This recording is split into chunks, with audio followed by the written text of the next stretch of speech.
আমার শখের মানুষটাকে যে পাবে সে অনেক ভাগ্যবান। তাকে পাওয়ার জন্য আমি ভীষণ কান্না করতাম আর ভীষণ মন খারাপ হতো। যার সাথে একটু কথা বলার জন্য খুবই ছটফট করতাম আর একটু দেখার জন্য পাগলের মতো হতাম।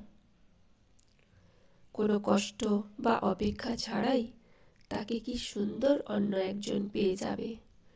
অন্য কেউ তাকে ছোঁবে, তার হাত ধরবে, তাকে জড়িয়েও ধরবে। এইসব ভাবলে ভীষণ অবাক হই। আর অন্যদিকে আমি তার শুধু স্মৃতিগুলো নিয়েই থাকবো।